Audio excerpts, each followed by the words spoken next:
Good morning, Thailand. My name is Alex. And hi, I'm Jay. He's back. I'm back, baby. It's so good to have you back, my friend. We got some news updates for you from around the land of smiles this Thursday, September 4th. Before we dive into it, though, please remember to subscribe to the Thaiger to stay up to date on all things Thailand.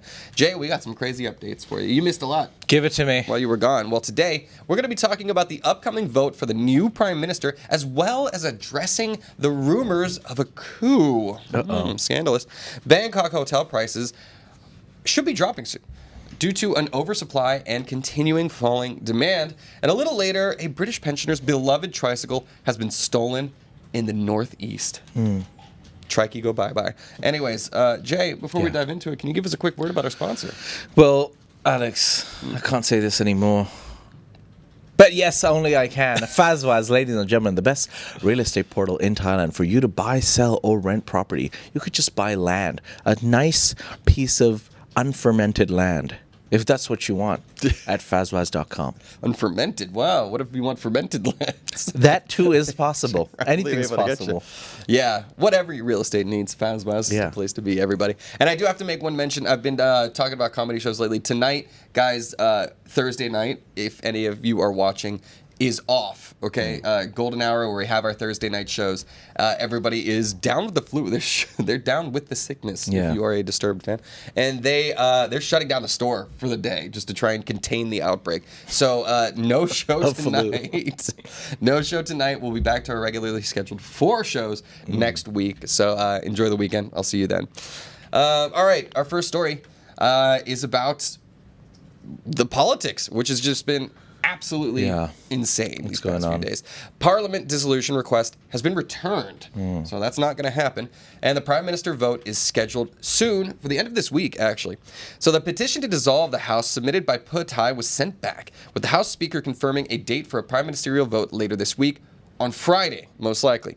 Officials clarified that only a sitting Prime Minister, not a caretaker, has the legal authority to dissolve the House. Are we just making up rules as we go along? I really don't know. Pattaya has not abandoned the dissolution option, viewing it as a potential political strategy while still pushing to form a government. Analysts, however, warn that even if the request were accepted, it could ultimately damage the party's position. There we go. Gotta know what's going on. So I will say there were a lot of rumors about People's Party supporting Bumjai Thai in order to get the dissolution, in order to hold snap elections in the coming months, because People's Party, they get the most votes, of course, historically. So and now it seems that like Bumjai Thai, they're making up these rules where you can't dissolve because you're a caretaker, you're not a sitting prime minister.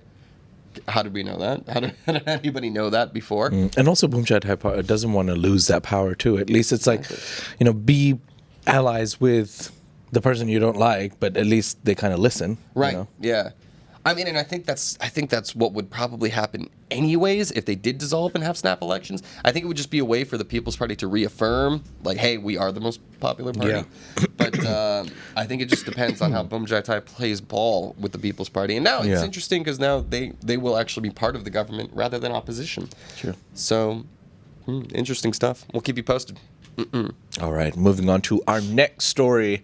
Army commander denies coup plans amid ongoing leadership shift. Say no to the C word. Lieutenant General Boon Sin, commander of Thailand's 2nd Army Region, publicly dismissed rumors of a military coup during a seminar. He stressed that the army intends to remain neutral and will follow the lawful orders of the incoming defense minister. Acknowledging public unease, he admitted that political choices appear limited, but urged citizens to respect democratic processes. When asked about his own political ambitions, he responded with humor, balancing encouragement from supporters with concerns about his potential role. Because we've never had a coup in Thailand before. He's like, guys, don't worry. What? Yeah. Why would you even think about that? Like, well, I will say though the strategies recently have been to avoid coups. Like, there's been like political coups where keeping People's Party out. And that's the last thing we need, especially. The tourism's down slightly, and nobody comes when there's a coup. Right. It's just bad news for obvious reasons. Right. Yeah. And not like the Cambodia stuff has already been affecting things. The whiplash on cannabis policy has been affecting things too. Like, what's going on? Like, it's going back and forth all the time, and that confuses people. Yeah. And people are quite simple in the sense where even the Cambodia, like the bombing and the issues that were happening, people are simple. And when they want to go on holiday, they want to feel carefree. Yeah. You hear bombs, you hear Cambodia, Thailand border issue.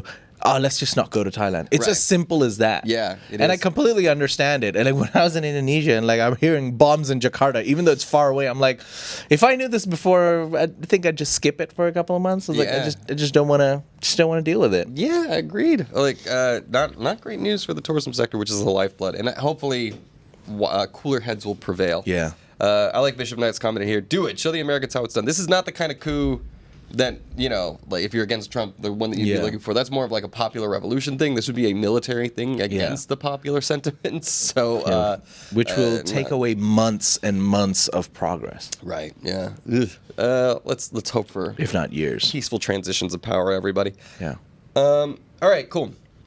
Well, our next story has to do exactly with what you were talking about, tourism. Bangkok is bracing for hotel oversupply as occupancy drops sharply. That's right. Hotel occupancy in Bangkok dropped to 75.1% in the first half of the year, despite only modest growth in average daily rates. The sharp fall in Chinese visitors, down by 35%, has left domestic tourism unable to make up the shortfall. Over 5,100 new hotel rooms are due to open this year, creating fierce competition, particularly among mid-range operators. Luxury properties are performing better thanks to wealthier travelers from other markets, but the sector is still depending heavily on the holiday season and major events to boost numbers. I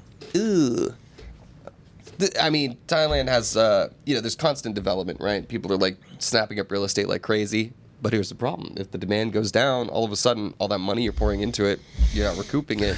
Yeah. I don't know. You were in the hotel game, weren't you? Like, yes. Yeah. How? What do you think the future holds for the hospitality industry? Sorry, I want to give a thought. I want to give a thoughtful answer. So, I think obviously, like the COVID changed everything. A lot of hotels didn't open up, including my dad's always been in hospitality. Some of our friends, especially living in Phuket, like a lot of hospitality sectors, they didn't even open it up again since COVID because it didn't make sense. Right. And all of the 5-star hotels, 4-star hotels were giving such cheap offers, and that hasn't stopped. Right. Even though, every time tourism numbers drop, like, for example, if it was 5,000 baht a room, they go down to 2,000 baht rooms. This is 5-star hotels. So how do the other hotels compete? If you could go to a 5-star for 2,000, would you go to a 3-star for 1,500? Like how cheap can we get, right? Yeah. So I think the hotel game in general is a difficult business. If you're in places like Phuket and like more touristy places, it's a bit better. But yeah, with the tourism numbers down, with the level of also spending, like tourists want to go cheaper and cheaper. Nobody wants to come to Thailand for a luxurious holiday. Very few people have luxury in mind when they're coming to Thailand. They want the food, they want fun, they want this, they want that. Bang for your buck. Yeah. So I think restaurants, hospitality, it's a difficult business in general. Restaurants especially. Oh yeah, for sure. Small margins that you're working with there. Well, hopefully it turns around. It is the lifeblood of the country. Yeah. Yada yada. I don't even know if I answered your question, but I think you did. Okay, fair enough. Insightful, my friend. Thank you. Well, anyways. Our next story. 16-kilometer border fence with Cambodia gets green light. Build a fence. Thai authorities have approved the construction of a 16-kilometer fence along a disputed section of the Cambodian border. A border affairs committee will now carry out detailed land use surveys to guide the project's rollout. Officials say the initiative is part of wider efforts to strengthen territorial security in sensitive border regions. The move reflects growing government attention to border management amid shifting geopolitical conditions. Yeah, why build a wall? Well, you can build a fence. Build a fence. Sounds cheaper. Sounds more easily, 16 kilometers doesn't seem that long, too. Like, I guess it is. I don't know. It seems kind of long. How long is the border, though? I don't know. We should probably only 16 kilometers. Yeah. What about the other 542? Yeah, that is like. Don't worry about it. And it's a fence, too? Fences are pretty. Yeah. How sturdy is the fence? How thick is it? Right. Can I? Yeah. Yeah, hold on. How long is the border between Thailand and Cambodia. In kilometers? And it'll be in kilometers, right? Won't it? Is my chat You've got an American ChatGPT. 803 kilometers. Yeah. So we're only covering 16 of them. Well, it's not the entire border. It's just, certain disputed areas where they're like, where there's easy access. The rest is blocked by trees and mountains and walls. Natural borders. There you go. You're right. Anyways, I don't know what. Is this just because we're like, we want to look like we're doing something? I don't know. Or is it actually going to do something? Like, I love it. Why build a wall when you can build a fence? Indeed. Yeah. Why indeed? Well said, Jay. All right, let's move on to our next. Okay, I gotta put on my serious face. This is a wild one. I got a crazy intrigue and possibly murder. We're gonna dive into this one. A woman unearths her missing husband's bones in a septic tank after 3 years. Wow. Okay. So in Nakhon Ratchasima, a woman uncovered skeletal remains inside a disused septic tank near her home while digging alongside a shirt she recognized.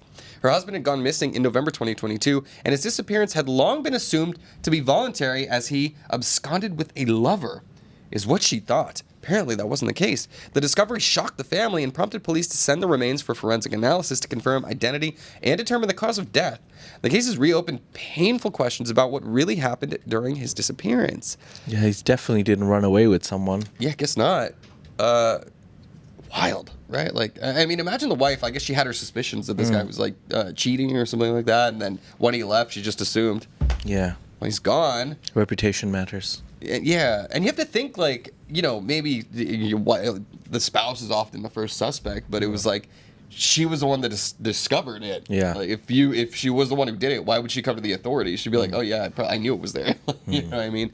But then having discovered it, that kind of like changes everything. Yeah. Maybe he wasn't such a bad guy. Maybe all that, but. I don't know. I want to get to the bottom of this. As a true crime fan, I'm curious to know what could have happened here. True. On a more important note, Evil Twin, from the live chat, has a great comment. He said Mexico will pay for the fence, but I'm wondering if Cambodia will pay for the fence. I don't. Somewhere out there, Trump saying Cambodia will pay for it. You must learn from us. Yeah, indeed. All right. Well said. Yeah. Evil Twin. Matthew as well. Don't cheat on your Thai wife. We don't know what happened. The investigation will continue. Yeah. Look, I want to give her the benefit of the doubt because I just feel like why would you come forward with the evidence if you're the one who did it? But True. We'll keep our eyes on that one. All right, our next story takes us to Pattaya, where Pattaya officials have criticized monks waiting for alms at markets. More stories on monks behaving badly. Officials in Pattaya have condemned the practice of monks lingering outside market stalls to receive alms, saying it goes against the traditions of Buddhist monastic life. Inspections revealed that monks were standing or sitting near shops rather than walking proper alms rounds, prompting warnings of disciplinary action from the Sangha Council. While locals suggested the behavior had become routine, officials stressed that it undermines the humility expected of monks. Market inspections will continue as part of efforts to restore religious discipline. Talking about what's appropriate, the other inappropriate things happening around Pattaya still continue. Yeah. I mean, yeah. This is kind of weird. Like, what's the difference between a monk and just like a homeless guy sitting there, like asking for money now at this point? It's weird how. And all the ladies standing around, Pattaya Beach. Hawking the goods, And right? walking, At least you're buying a service there. Anyways. That's not inappropriate. Yeah, but I think it's interesting that, there's backlash against a lot of the monasteries or like the clergy here in Thailand about what is acceptable behavior. And what's interesting to me is that it's society that is deciding what's acceptable for them rather than the other way around. Yeah. Like the moral leadership of the clergy is trying to dictate how people should behave, which it does. I guess a lot of people do. There's a lot of almsgiving, merit making, and things like that. But there's still an expectation from general society about how they should be doing it. Like one of my friends has a good joke where he says, he's on the metro and he says, okay, there's priority seats. You got to give it up for disabled people, pregnant women, and the clergy. He's like, isn't my seat on the metro something of a worldly possession? Why do you need that, monk? There's like one specific seat for a monk, though. Right. Yeah. You got to pay respects to our monks. I get it. Like, but yeah, they are held to sometimes unreasonable standards. I feel they're just humans. Yeah. I mean, yeah. A lot of them up to no good sometimes too. But I feel like in this case, no, they've definitely been naughty. I'm not gonna lie. For sure. Yeah. A lot of stories about monks. With.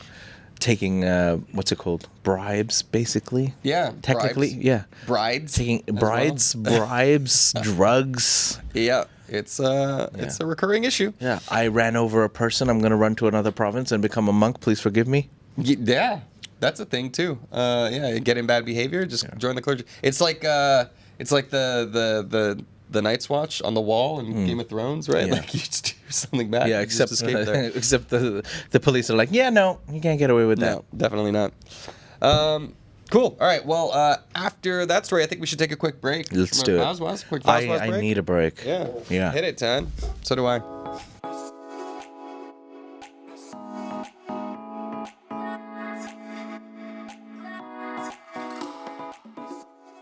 Wow. I'm refreshed after that break. I don't know about you, Alex. I am. Yeah. I certainly needed it. Thank you to Fazwaz for providing that for us. Yeah. Ladies and gentlemen, once again, your real estate property consulting questions at fazwaz.com. Fermented and unfermented land. That is true. Whatever the hell that means.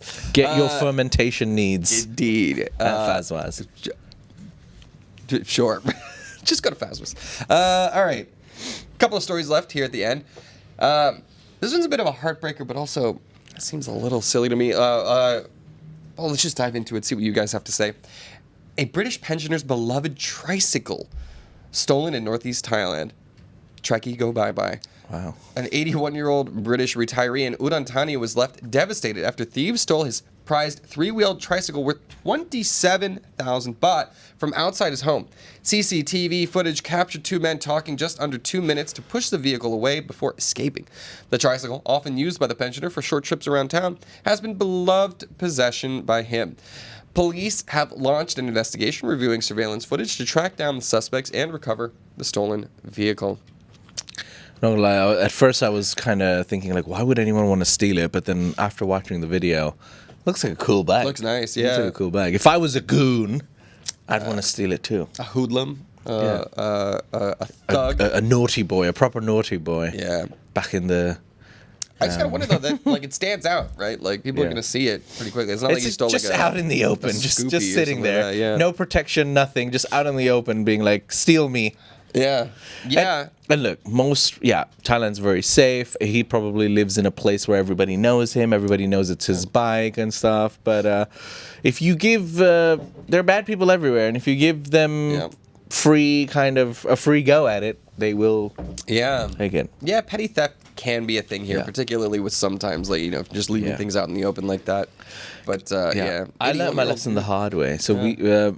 When I was in, even in Phuket, like there's certain places in Phuket, like the Talang area, where there's like a very, let's just say local kind of, lower income kind of area. Right. If you park your bike there, they will, like past 6 p.m., 7 p.m. when it gets dark, they will take it. The security guard was like, hey, Jay, I don't think you should park your bike there. And I was like, no one's going to take it. How are they going to take it? I've locked it. They're like, yeah, there'll be like 4 people coming in a pickup truck. They'll just lift it and they'll take it. And then you'll be like, oh, how'd they take it? Yeah. I was like, this is normal. And I'm like, oh, okay. Yeah, it's simple physics. I won't there. Park my bike. Yeah, simple physics. Anyways, get careful with your possessions, I guess. Well, Jay, that's not the only story on three wheels that we have today. We got a little feel good at the end, so take it away. Here we go. Phuket launches first electric tuk-tuk pilot to cut emissions. Phuket has become the testing ground for Thailand's first project to convert petrol-powered tuk-tuks into electric vehicles. A prototype was formally handed over to the local cooperative with plans to expand the scheme to other provinces, including Chiang Mai and Khon Kaen. Authorities highlighted the benefits of reduced emissions, lower operating costs, and relief for drivers burdened by high fuel expenses. If successful, the pilot could pave the way for wider public transport modernization across Thailand tourist hubs and regional centers. And as a Phuket local, I ask, no comment on the price gouging and or Phuket taxi mafia. So let's just ignore that. Focus on the electric tuk-tuks. Yeah, well, I don't know. Come on. Does it make a difference to me if it costs the same? Oh well, I hopefully it will keep costs down. Obviously, I don't know. It's good. It's good for the environment. Yeah. Why can't we have a nice story, Jay? Like, Okay, electric tuk-tuks, yeah. Forget about everything else. Look. Me scusi. We talk a lot of smack about, like, this. I get yelled at for not doing enough good stories. Now here you are ruining the one good one I picked out today. Not bad. Yeah, come on. It's a good thing. It's a good thing. It's an alright thing. I just worry about like. I don't know, running out of battery on the island driving down there. Like I want to know if it takes off as a Tesla. Some of the tuk-tuks are really fun. They turn on the music and they just go ring ring. Have you ever been in a tuk-tuk when the guy does a wheelie? I have not. Oh, you can ask them. It's so fun. It's so good. That sounds dangerous. I'm gonna, definitely. Stumble out the back. What's not dangerous in Bangkok? Well, that's fair enough. This is Phuket. Thank you very much. And of course, there's some danger. Once again, I do not promote. Telling your tuk-tuk driver to do a wheelie while you're in a tuk-tuk, but hey, if you're feeling wild and rowdy, baby. Advice and criminality. When in Bangkok. Is back. You gotta love it. I love it. Cool. Well, that'll do it. Welcome back, Jay. Yeah. Very lovely to have you back again. It is much more fun when I have some breaks and don't have to talk 45 minutes straight. Mama Watson gets my references well. Mama Watson is a cool cat. She is. She is very much up with her references and everything. Oh, yeah. Are you kidding me? Pop culture is a major thing in this household, man. So thank you, Mama, for tuning in. And good luck with she has some eye stuff going on. So we're going to figure it out. She'll be all right. Just want to say wish you luck, Ma. I love you. All right, let's wrap up the show. Sorry, I was laughing too much. Did you say she's going to go do something with her eye operation? Like a little surgery thing or something like that, apparently. But I don't know. We'll see. She's getting seen by specialists soon. But obviously she's watching the show, so like she still can see. But like this is the new way people show hearts. That's for you, Mama Watson. Sorry, I'm trying. Yeah. I'm going to get better at it. I appreciate it, man. Thoughts and prayers for my mom. And maybe a GoFundMe. I'll just keep all the money. All right. Anyways, let's wrap up the show. All right, ladies and gentlemen, those were some of the stories from across Thailand today. You can find more stories on thetiger.com or get involved in any of the conversations for these stories at ASEANnow.com. That's Thailand's largest English news forum. Right. Don't forget to like and subscribe to the channel here. Don't forget, this is a live show here at 9:30 a.m. You can see what my mom has to say about any of these stories if you tune in. And also, we have social media, Instagram, TikTok, Facebook. You can follow us over there. We recently hit 100,000 on our Instagram. Pretty proud of that milestone. Yeah, boy. I'll do it. Again, no comedy show tonight, so don't come tonight. Don't do it. A lot of people watch and come from the show. This is the first for Alex. Don't do it. Yeah, do not come. Don't come to the comedy. Can you believe it? I don't think I'd ever say those words, but yeah, we'll be back again next week. And also, we'll be back in with you tomorrow. Yeah. To wrap up the week of news here on the YouTube channel. For now, we will dive into the live section and see what people like my mom have to say. Yeah. All right, cool. If you like that story, please like and subscribe. And for more Thailand news, follow us on Instagram, YouTube, or TikTok at The Thaiger, or you can go to thetiger.com and join the conversation.